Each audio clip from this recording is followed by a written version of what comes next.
తిరుమల లడ్డూ వివాదంలో జగన్కు do or die situation అయితే ఎదురైంది. ముఖ్యంగా 28వ తేదీన తిరుమలకు నడుచుకుంటూ మెట్ల మార్గంలో అలిపిరి మెట్ల మార్గం గుండా వెళ్ళి దర్శించుకున్న తర్వాత పాప పరిహారం చేసుకుంటాం అనేది జగన్ చెప్పడం. అంటే పాప పరిహారం అంటే కూటమి నేతలు తప్పు చేశారట, ఈయన పాపం పరిహారం చేసుకుంటారట. ఇప్పుడు అర్జెంటుగా ఒక బాప్తిజాన్ని స్వీకరించిన జగన్, నేను పరమ క్రిస్టియన్ని, ఎప్పుడు కూడా మా తాతల నుంచి కూడా క్రిస్టియానిటీని మేము మా మత వ్యవహారంగా అయితే స్వీకరించామని చెప్పిన జగన్ ఇప్పుడు హిందూ మతం మీద అర్జెంటుగా ప్రేమ పుట్టుకొచ్చింది. కనీసం బ్రహ్మోత్సవాలకు సంబంధించి ఒక్కసారి కూడా తన శ్రీమతి భారతిని తీసుకొని సతీ సమేతంగా పట్టు వస్త్రాలు ఇవ్వాలి స్వామివారికి అనే ఆచారాన్ని కూడా పక్కన పెట్టిన జగన్ ఇప్పుడు అర్జెంటుగా హిందూ మతాన్ని ఉద్ధరించడానికైతే రావడం అనేది డూ ఆర్ డై సిచ్యువేషనే అని చెప్పాలి. నువ్వు చేస్తావా లేకపోతే రాజకీయ సమాధి కట్టమంటావా అని హిందువులు ఒక అల్టిమేటం జారీ చేయడంతోనే ఆయన ఇప్పుడు అర్జెంటుగా అయితే తిరుమలకి వస్తున్నారు. దీనికి సంబంధించి 28వ తేదీన ఆయన మెట్ల మార్గం ద్వారా తిరుమల వెళ్ళి స్వామివారిని దర్శించుకున్న తర్వాత కిందకు వచ్చి మీడియా సమావేశం ఏర్పాటు చేసే అవకాశం అయితే కనిపిస్తోంది. ముఖ్యంగా తాతల దగ్గర నుంచి వాళ్ళు పూర్తి స్థాయిలో బాప్తిజం స్వీకరించారు. బాప్తిజం అంటేనే నేను చనిపోయిన తర్వాత కూడా పూర్తి స్థాయిలో రోమన్ క్యాథలిక్ క్రిస్టియానిటీ పద్ధతిలో నా యొక్క నా చివరి అంత్యక్రియలు జరగాలి అని మనం ప్రామిస్ చేయడమే దీన్నే బాప్తిజం అంటారు. బాప్తిజం అంటే పెద్దగా ఏం లేదు, నేను పూర్తి స్థాయిలో నా దేవుణ్ణి నమ్ముతున్నాను, యేసుని నమ్ముతున్నాను, కాబట్టి నా యొక్క చివరి శ్వాస వరకు దేవుణ్ణి నమ్ముతాను, అలాగే నా చివరి అంత్యక్రియలు కూడా ఖచ్చితంగా క్రైస్తవ పద్ధతిలోనే జరగాలి అని చెప్పడం, హామీ ఇవ్వడమే బాప్తిజం స్వీకరణ అంటారు. సో కాబట్టి ఇది తరతరాలుగా జగన్ యొక్క ఫ్యామిలీ నమ్ముతున్న ఆచారం. సో దీన్ని ఆయన నమ్మొచ్చు. నేను మత విశ్వాసాలకు కానీ మతాచారాలకు కానీ ఏమాత్రం నేను ఎప్పుడూ కూడా ఇది తప్పు అని నేను ఎంచను. అది ఆయన పూర్తి స్థాయిలో ఆయన విశ్వాసం కానీ పాటించవచ్చు. కాకపోతే ఇప్పుడు అదే విశ్వాసంలో మాట్లాడాలి. కానీ ఇప్పుడు ఖచ్చితంగా ఇప్పుడు హిందూ ఆలయానికి నువ్వు వచ్చి మెట్లు ఎక్కడం ద్వారా స్వామివారికి నువ్వు నిజంగా నువ్వు మనస్ఫూర్తిగా దండం కూడా పెట్టలేవు, స్వామివారికి దండం కూడా పెట్టలేను. నువ్వు ఒకేసారి ఇప్పుడు మెట్లు ఎక్కొచ్చి తిరుమలలో ఏం చేయాలనుకుంటున్నావు? కనీసం నీ పాలనలో, జగన్ పాలనలో ముఖ్యంగా సెట్టేయించి హిందూ ఆలయాలను కానీ హిందూ దేవుళ్ళని కానీ అవమానించిన జగన్ అప్పుడే మేల్కోవాల్సింది.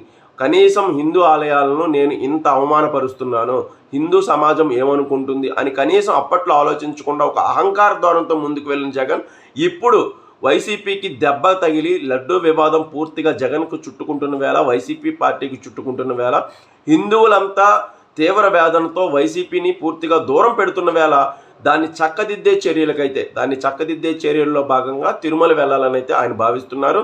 తిరుమల వెళ్ళి అక్కడ స్వామివారిని దర్శించుకొని మళ్ళీ రాజకీయ విమర్శలే చేస్తారు ఈయన.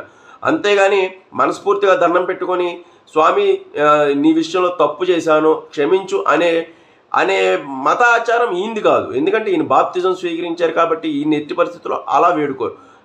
హిందువుల యొక్క మనోభావాలకు సంబంధించిన విషయం కాబట్టి మళ్ళీ హిందువుల దేవుణ్ణి దర్శించుకొని నేను కూడా మీ హిందువులకు సంబంధించి మద్దతుగానే ఉన్నాను, మీ హిందూ ఆచారాలను కూడా నేను పాటిస్తున్నాను, కాబట్టి నేను కూడా మీలో ఒకనే అని చెప్పే ప్రయత్నం అయితే జగన్ గారు చేస్తున్నారు. దీనిలో భాగంగా 1వ తేదీన పవన్ కళ్యాణ్ గారు వెళ్తున్నారు అని షెడ్యూల్ రాగానే అత్యంత ఫాస్ట్గా వైసీపీలోని కీలకమైన విభాగాలన్నీ ఒకేసారి జగన్ గారికి ఇచ్చెప్పి మనం దీనికన్నా ముందుగా వెళ్ళాలి, లేకపోతే వారాహి సభ తర్వాత మనం వెళ్ళినా సరే అక్కడ ఫలితం ఉండదు, మనల్ని పూర్తిగా హిందువులంతా తరిమి కొట్టే అవకాశం ఉంటుంది, కాబట్టి ముందుగానే వెళ్ళండి అని చెప్పడంతో 28కి అర్జెంటుగా షెడ్యూల్ అయితే మార్చుకున్నారు.